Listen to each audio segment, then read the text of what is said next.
Tennessee getting it done. Final score over Iowa 35-0. That's nice. You'll take that one right into the offseason and kind of use that for some juice when it comes to spring football and getting fired up for the season next year. But the real storyline here, let's not kid ourselves, was Nico Iamaleava making his first start in a Tennessee uniform. So how did the young gunslinger do? We'll talk about it right now. But first things first, Tennessee fans, I know y'all are fired up for the Nico era. Make sure you're subscribed right here, because we got a lot to talk about with your Vols going forward into the offseason and spring football and all that. Want y'all a part of it. So again, make sure you're subscribed. Second part of that, get at me on the social channels. At JD Pickell, Twitter, Instagram, both those spots. Heck, X, if you're calling it that now. We're on there at JD Pickell. Make sure to follow me. Let me know how you feel about how Nico did in his very first start. A quick note now. Tennessee supported a first-time starting quarterback as a true freshman about as well as you could. All right, ran for over 100 yards on the ground, pitched a shutout defensively, heck, had a defensive touchdown, forced 3 turnovers, so they did their part. I want to make sure that's first. Shout out Josh Heupel, shout out that whole operation for backing up their true freshman quarterback. But in this game, man, it's hard to not get a little bit fired up about what the future could look like in the Nico era for Tennessee. Because all I saw from him was confirmation that he's got the juice.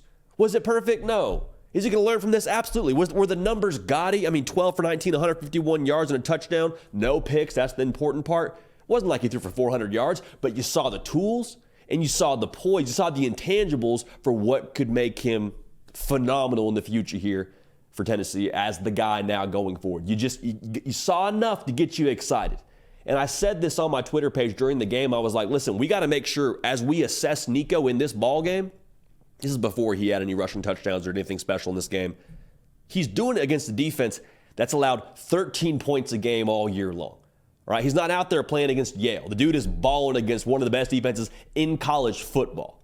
And so, like I just said, there were some things to build off of. You can't take a sack in a 2-minute drill. I mean, you'd like to see them open the offense up a little bit more for him going forward. Now his receivers got to catch the football too. That's a big part of this. But you saw the physical gifts that made him the number one player for us here at On 3. Shout out Charles Power during the 2023 cycle. Like you saw that. The fact that he was able to stay poised enough, manage the game, and lead his team to a win, I think that says a lot about, like I just said, the intangibles that Nico Iamaleava has. He's not just a talented cat. He's got the maturity and the things that you just straight up can't coach when you're a true freshman to lead your team to a win, lead that offense to a win. Now, you see those passing numbers we talked about a second ago, less than 200. He looked good. He was efficient. And again, that number probably, the efficiency could have even been higher if his receivers would have held on to the ball in a couple of spots for them. But I'm not worried about the way the passing numbers work, because to me, how you do throwing the football over the course of a season, you build that in the offseason. You build that during spring football. You build that during winter conditioning after you finish running sprints, getting the boys together and say, hey, let's work on some routes on air. Hey, let's get our timing down. That's going to come now. The other part of that, too, I think you're going to have more playmakers step up this time next year, ideally, if you're Tennessee, and build upon that. Like the passing numbers, I wouldn't get too worked up about. The thing that really excites me for Tennessee now, what I saw physically from him, his athletic ability is real deal, man, as advertised. He was one of the premier volleyball players in the country for a reason. You saw the athleticism on full display with those 3 rushing touchdowns. That wasn't 3 Philly tush pushes, all right? That was like 3 Nico's, a dude in the open field, get to the paint. Like, that's the kind of ability he brings to you as a starting quarterback at Tennessee. And Hendon Hooker had some wiggle to him, which made this offense special. Joe Milton is a different kind of athlete when it comes to what he does running the football downhill with his size. But like Nico Iamaleava, what he did in this football game, it is very clear now for defenses in 2024.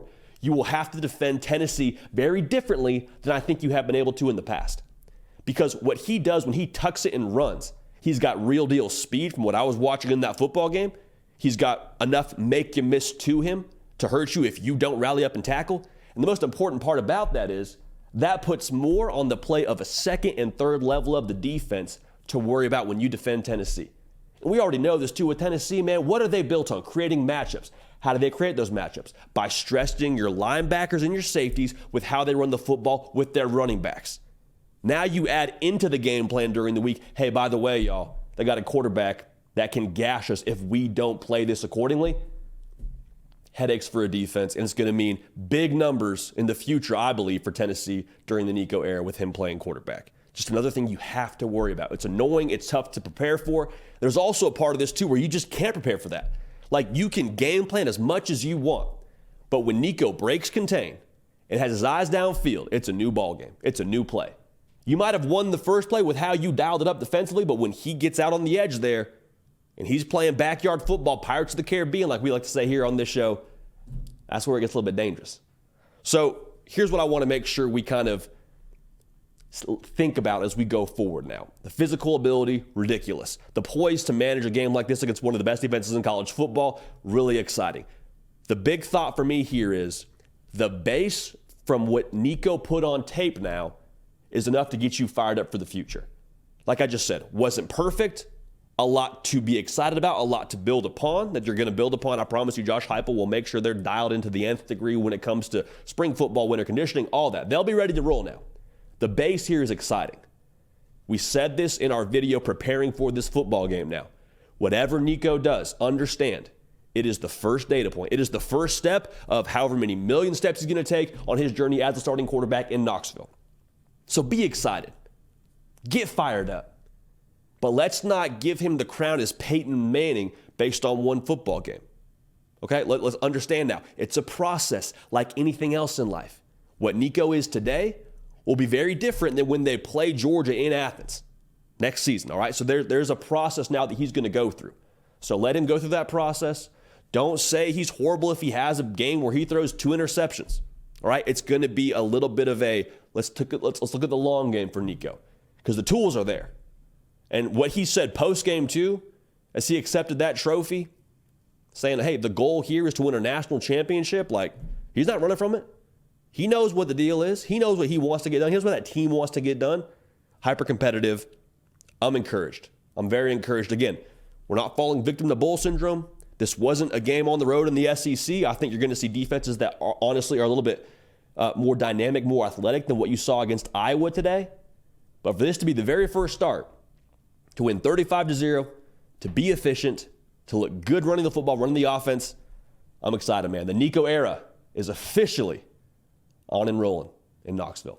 Make sure you're subscribed to this show, The Hard Count. We are live 3 times a week. Tomorrow we're on the air, 11 a.m. Eastern, giving you our picks for the national championship, talking all things college football, but that's how we do it here again every single day, live 3 times a week, 11 a.m. Eastern, Tuesday, Wednesday, Thursday. Love y'all. Appreciate y'all. Going to keep this party rolling. We will see y'all next time. Hey y'all, thanks so much for watching. Subscribe to the channel here to make sure you don't miss an episode of The Hard Count. Also be sure to check out other videos on the On3 YouTube channel.